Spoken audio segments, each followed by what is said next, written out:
우리는 흔히 생각하기를 말을 많이 해야만 소통이 가능하다고 생각을 합니다. 그런데 여러분, 말이 해프면 그 말이 머물 시간이 없다는 사실을 기억해야지요. 잠언서 10장 18절 말씀에 보면 말이 많으면 허물을 면키 어려우나, 말이 많으면 허물을 면하기 어려우나 그 입술을 제어하는 자는 지혜가 있다. 이런 교훈의 말씀을 우리에게 주셨습니다. 말이 많으면, 나도 모르게 말이 많으면 허물이 많아진다는 거예요. 사실 우리가 후회하는 때가 언제인가 가만히 보면 우리가 말을 안 해서 후회하는 것이 아니라 잠자리에 가만히 누울 때 후회하는 걸 보면 우리가 말을 너무 많이 해서 후회할 적이 얼마나 많습니까? 그래서 2절에 보면 오늘 말씀 가운데 우리가 다 실수가 많으니 만일 말에 실수가 없는 자라면 곧 온전한 자다. 여러분, 여기 온전한 자를 영어 성경에는 perfect란 말을 썼습니다. 완전한 자다.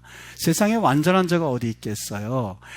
이 노아도 당대 의인이라고 불려질 만큼 그는 의로운 사람인 것은 있습니다만 온전한 자라고 말한 적은 없거든요. perfect man, 완전한, 그리고 모든 것이 완벽한 사람이라고 하는데 그런 사람이 어디 있겠어요? 그런데 여기 뭐라고 하냐면 말에 실수가 없는 자라면 그런 사람은 온전한 자다. 여러분, 이 손이나 이 발보다 말의 속도가 얼마나 빠른지 모릅니다. 총을 쏘면 총탕하고 맞지 않습니까? 근데 우리는 생각하기를 탕 소리가 나니까 이 소리 듣고 그리고 총알이 나가서 쏘나 보다 이렇게 생각할 수 있습니다만 과학적으로 이걸 하나하나 따지고 보면 뭐 거의 동시죠. 소리랑 맞는 거랑 우리는 그렇게 느끼지 않습니까? 근데 과학적으로 오차를 계산해서 정확하게 측정해 보면 먼저 총알이 그것을 관통하고 소리는 나중에 듣는다고 그래요. 차이가 있답니다. 그만큼 총알이 빠르다고 하는 거예요.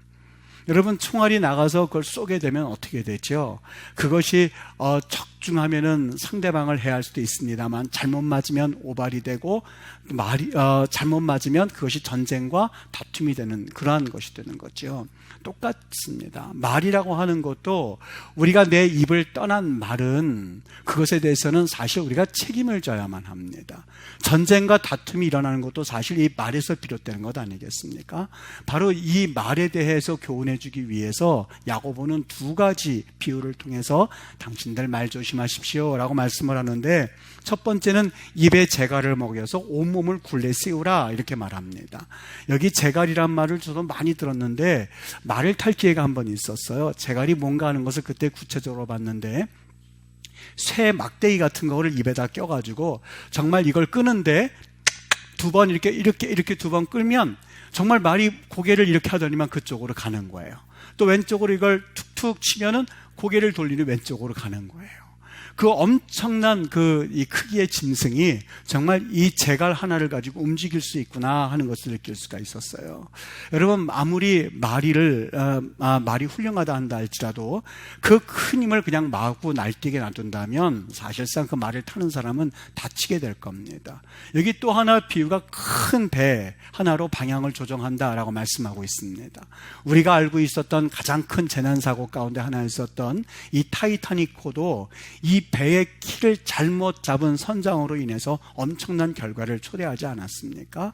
도대체 성경에서는 왜 이토록 우리가 말에 대해서 조심할 것을 경고하고 있을까? 여러분, 그것은요, 말에는 창조력도 있지만 말에는 놀라운 파괴력이 있기 때문에 그렇습니다. 얼마나 큰 파괴력이냐면 오늘 성경 5절과 6절에서 불로서 비유하고 있습니다.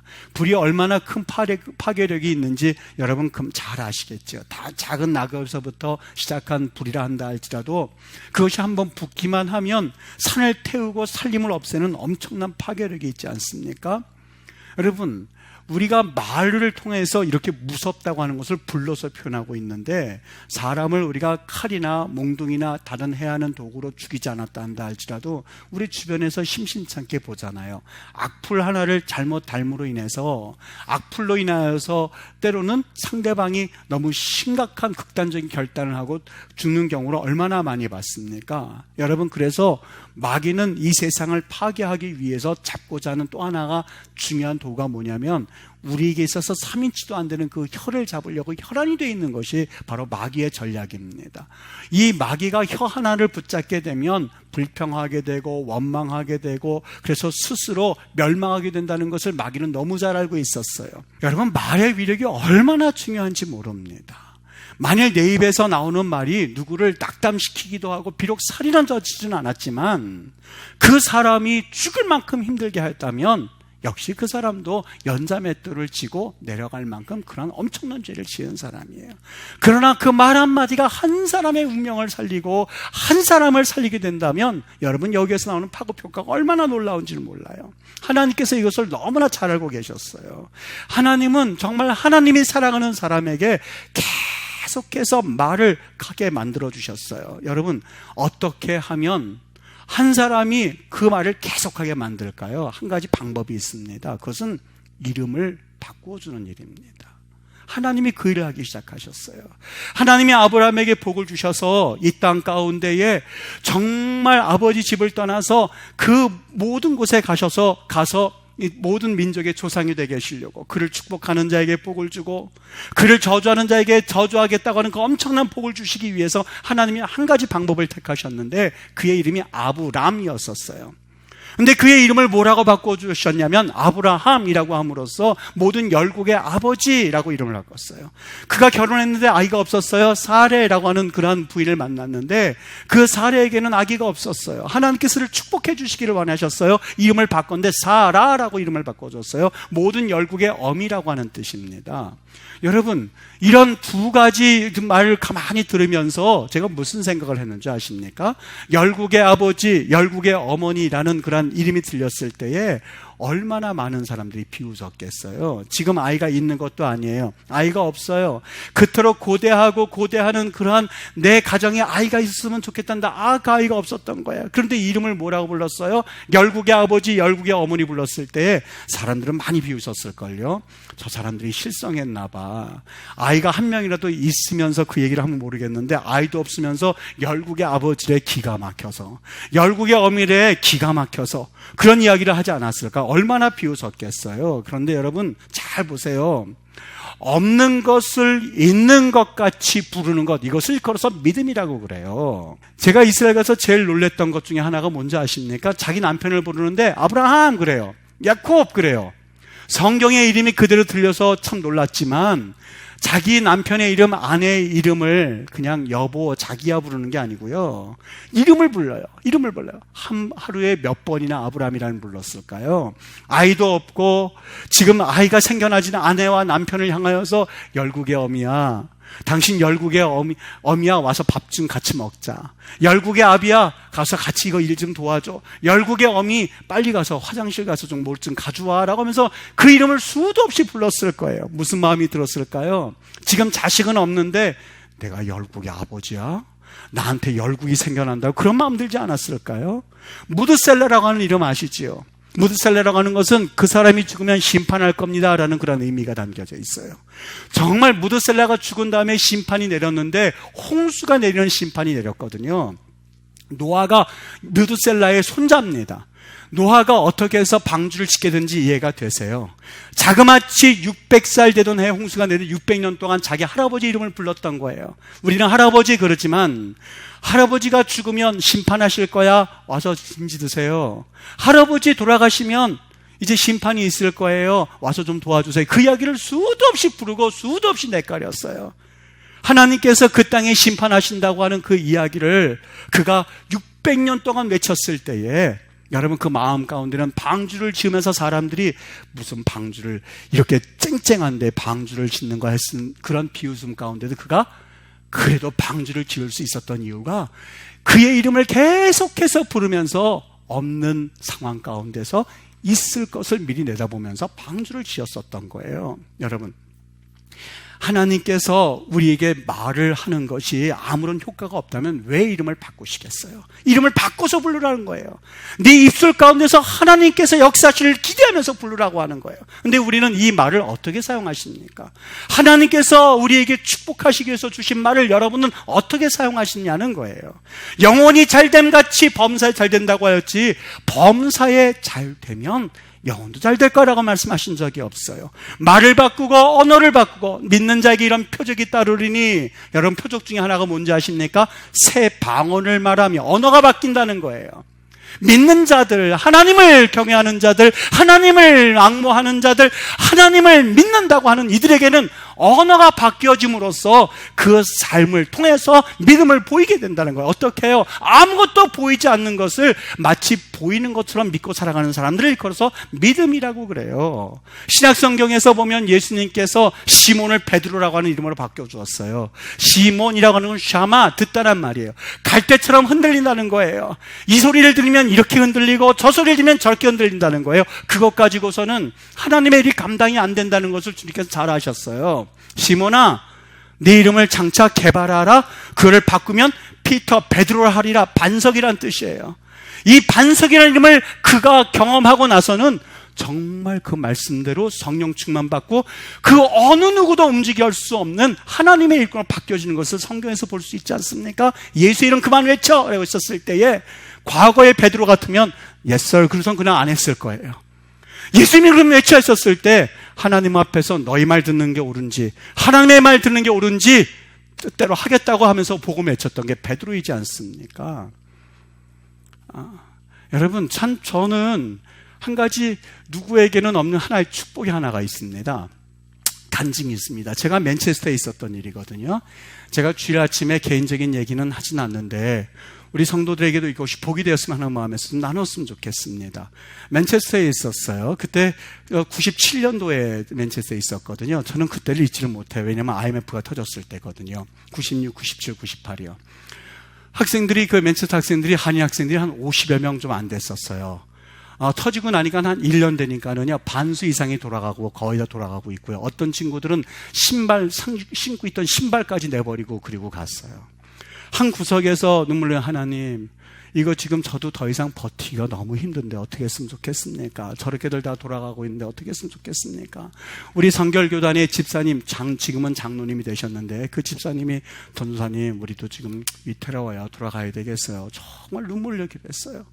어떻게 해야 될지를 모르겠더라고요. 제가 한인학생 회장도 지금 다 가 있는 상태에서 우리 슈퍼바이저를 만나겠다고, 그 학교의 이 프레지던트예요. 그러니까 저희 슈퍼바이저 지도 교수님 말고 그 총장님이란 분이 있는데 그분을 간단히 면담 약속을 안 잡아줘요. 왜냐하면 이 IMF가 터진 한국 학생들이 만나자고 하는 것은 이유가 하나밖에 없거든요. 그래서 제가 얘기를 했습니다. 꼭 만나셔야만 합니다. 이럴 때 한 것을 만나주셔야만 합니다. 그래서 어렵사리 만나서 그 선생님과 그 총장님과 무슨 얘기를 했냐면, 총장님, 우리 한국이 OECD 국가가 되어서 장학금이 없다는 것은 이해가 되지만 국가가 부유하다고 해서 학생들마저 부유한 건 아닙니다. 이 학생들이 한국에 돌아가면 분명히 한국에서 역할을 있는 위치에 있는 자리에 앉게 될 텐데 학교에서 어려울 때 도와주면 이 학생들이 가서는 분명히 맨체스터에 있지 못할 겁니다.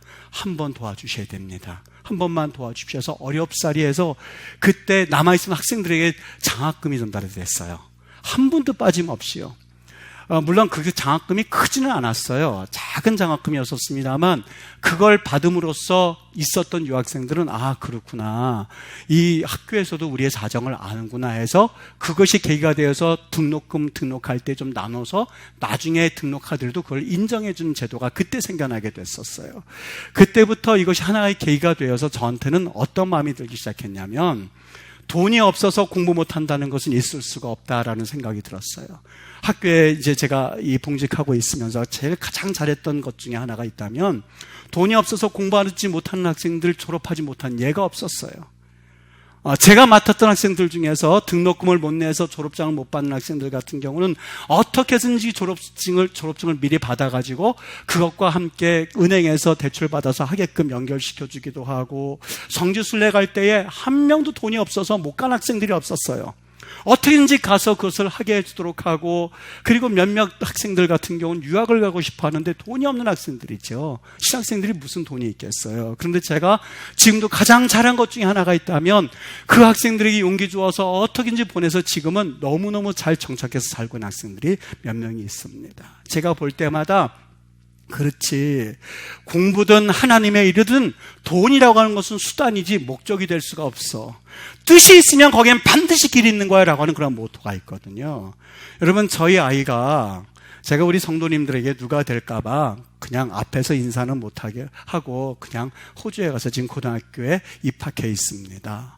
여러분, 거기를 지원할 때에 이 녀석이 외국에는 공립과 사립이 있어요. 근데 공립과 사립과의 등록금 차이가 엄청나게 큽니다. 근데 한번 그냥 처음부터 공립에 들어가게 되면 그냥 그러려니 하지만 사립에 그걸 한번 맛보게 되면 잘 안 보이거든요. 근데 이 아이가 그 사립학교를 본 거예요. 나름대로는 그 사립학교를 보고 나서는 이 공립학교가 눈에 들어올 리가 없죠. 거기를 지원하겠다고 그러는데 부모로서 마음이 얼마나 힘들었는지 아십니까? 등록금이 수천만 원이에요. 제가 목회자로서 등록금이 수천만 원인데 그때부터는 밤에 잠이 안 오는 거예요. 아이는 그런 것을 아는지 모르는지 그것도 알겠죠. 자기는 그 학교에 가야 되겠다고. 마음 가운데 밤잠을 이루지 못하고 어떻게 되나 하는데 마음에 무슨 생각이 떠오르게 되냐면, 내가 맨체스터에서 그 학생들 그렇게 해서 장학금도 받게 해줬고 학생들한테 매일같이 뜻이 먼저지 돈은 나중이라고 생각하면서 그 아이들을 살렸는데 내 새끼 하나 내가 못 살리면 내가 무슨 아비인가. 우선 아버지한테 맡겨라. 우선 하려면 하라고 그랬어요. 본인이 그에서 성적 떼어서 보내고 거기서 언어 과정 없이 직접 해야 되기 때문에 여러 가지 요구 조건이 까다로워요. 해라, 지원해라. 다 보냈어요. 근데 어떤 기적이 나는 줄 아십니까? 제가 이제서야 그걸 말씀을 드리는데요. 여러분, 정말 제가 그 학교에, 왜냐하면 외국인 학생들에게는 장학금이 없어요. 대학교도 없지만 고등학교는 있을 리가 없지요. 한 번도 거기에 대해서 우리가 이런 장학금이 필요합니다, 이런 장학금이 있으니 말한 적이 없는데 매일 오게 날라왔어요. 서류를 다 보내고 가긴 가야 되는데 이거 어떡하나 발 동동거리고 있는데 장학금을 주겠다고 연락이 온 거예요. 장학금을 주는데 그냥 한 번 주고 마는 게 아니라 3년 동안 보장을 해주겠다고요. 고등학교 졸업할 때까지. 물론 전액은 아니었었어요. 전액은 아니지만 거의 전액과 가까운 그 금액을 다 주겠다고 3년 동안 하는데 제가 그때 처음으로 느꼈던 게, 그렇구나. 하나님 앞에서 보이지 않는 것을 시인하고 입으로 고백하였더니 하나님이 역사하시는구나 하는 것을 저는 그때 또 한 번 느끼게 되었고, 사실 좀 이렇게 겸손하게 하나님 앞에서 있어야 되고 무릎 꿇어야 된다는 의미에서 여러분에게 인사는 못 시켜드렸어요. 근데 저에게는 그런 감정이 있어요. 지금 생각해보면 어떤 마음 가지고 그걸 지원하라고 했을까? 만약에 거기 안 됐다면 이쪽에도 들어가지 못하기 때문에 조금 위험했거든요. 무슨 마음으로 지원했을까? 지금 생각하면 아찔해요. 근데 하나님 앞에서 오직 한 가지, 그냥 입으로 시인하고 그리고 하나님 앞에서 믿음대로 행했을 때 하나님께서 길 열어주시겠지, 한 치 앞을 미리 장학금을 우리가 약속 받고 전했다면 여러분, 그건 믿음이라고 할 수 없겠죠. 아무것도 없는데 그냥 시작하고 났더니 하나님이 하나하나 길을 여시는 것을 보면서, 그것도 3년간 약속하는 걸 보면서 저 하나님 앞에 참 많은 생각을 해보게 됩니다. 여러분, 무슨 이야기를 듣는가도 중요하거든요. 저희 둘째 녀석은 안 간대요. 자기는 한국이 좋대요. 그런데 여러분, 한 달 동안 있으면서 여러 얘기를 듣는 거예요. 카톡으로 듣고 페이스톡으로 듣고 여러 가지 얘기를 들으면서 이 녀석이 사고가 어떻게 바뀌어지는 줄 아세요? 너는 어떨래? 그랬더니 자기는 처음에는 절대 한국이 좋대요. 한국에서 떠나지 않는데. 근데 한 달간 언니로부터 듣고 나더니 나는 가기 싫은데 가고 싶어. 그래요. 무슨 말인지 이해가 되시지요? 변화가 있는 거예요. 한 달 동안에. 무슨 사람이 무슨 이야기를 듣고 사느냐라고 하는 것은 너무너무 중요해요. 만일 제가 첫째 아이한테 야, 목사 월급에 그리고 목사가 무슨 돈이 있다고 수천만 원 되는 그런 걸 학비를 대서 간다고 그러냐라고 말했다면 그 아이는 어떻게 됐을까? 여러분, 자녀들에게 무슨 이야기를 해주고 있고 여러분이 교회 리더라면 어떤 이야기를 하면서 교회에서 생활하고 있는지를 한 번쯤은 살펴보실 수 있으셔야만 해요. 여러분, 하나님의 일이라고 하는 것은, 교회의 일이라고 하는 것은 하나님의 뜻이 먼저이지 절대 우리가 그 일을 하는데 돈이 어디 있습니까가 아니에요. 어떤 사람이 30년 동안 잠자는 시간과 공부하는 시간 등 그리고 논문에 발표한 적이 있었습니다. 30년 동안 잠을 자는 시간이 3,500일이에요. 3,500일. 쓸데없는 이야기를 하면서 지내는 시간이 997일이에요. 험담하며 비방하는 날이 447일이랍니다. 여러분, 나는 믿음이 있습니다, 이렇게 자부하고 있다면 그 믿음을 뭘로 드러낼 수 있단 말입니까? 어떤 걸로 드러낼 수 있단 말입니까? 어떤 것으로 여러분의 믿음을 표현할 수 있단 말입니까? 말이에요. 우리가 평소에 사용하는 언어예요. 누구든지 스스로 경건하다고 생각하며 자기 혀를 제갈 물리지 아니하고 자기 마음을 속이면 그 사람의 경건은 헛것이다. 누구든지 나는 경건합니다, 나는 믿음이 있습니다, 그리고 나는 그래도 신앙입니다 라고 말하면서 혀를 제갈 물리지 아니하고 자기 마음을 속이면 저거는 안 될 것 같은데 라고 생각하면서 말로 될 거야 그렇게 하는 사람, 혹은 될 것 같은데 겉으로는 안 돼 하는 사람이 아니라 정말 하나님 앞에 믿음의 말을 하되 입술로만이 아니라 속에서 우러나오는 대로 마음에 쌓은 것에서 선을 쌓은 것에서 선이 나오고 악한 것에서 악이 나오니라고 그랬는데, 여러분, 단순히 말로만 앵무새처럼 말하는 것을 말하지 않습니다. 성령 충만 받고 마음이 바뀌어져야 돼요. 내과 병원을 가면 선생님이 혀를 내밀어 보라고 하거든요. 혀 내밀어 보면 저는 궁금했어요. 왜 그렇게 혀를 내밀어 보라고 하나? 근데 인터넷을 찾아보니까는요, 혀를 내밀어 봤을 때 이 혀가 가운데서부터 양쪽으로 갈라지는 게 있는 사람은 스트레스나 화병이 많은 사람이 그렇답니다. 100% 그렇답니다. 제가 제 혀를 거울에서 이렇게 봤어요. 정말 양쪽으로 갈라져 있더만요. 이야, 이거 정확하구나. 이 혀가 밑으로 해서 이 쫙쫙 바둑판처럼 가져져 있는 사람은 그 혀가 위염이 있는 사람이 그런 증상이 많이 생긴다고 하는 거예요. 여러분, 우리의 건강을 체크하기 위해서는 혀에 갈라진 모습을 보는데, 여러분들의 믿음을 체크하기 위해서는 그 혀에서 어떤 말을 하느냐 하는 것이 여러분의 믿음의 현주소입니다. 말이 생각을 풀어놓고 꿈을 풀어놓고 믿음을 풀어놓고 창조적인 능력을 풀어놓는 법이거든요. 한번 따라해 보셨으면 좋겠습니다. 말이 생각을 풀어놓는다, 꿈을 풀어넣는다, 믿음을 풀어넣는다, 창조적인 힘을 풀어넣는다.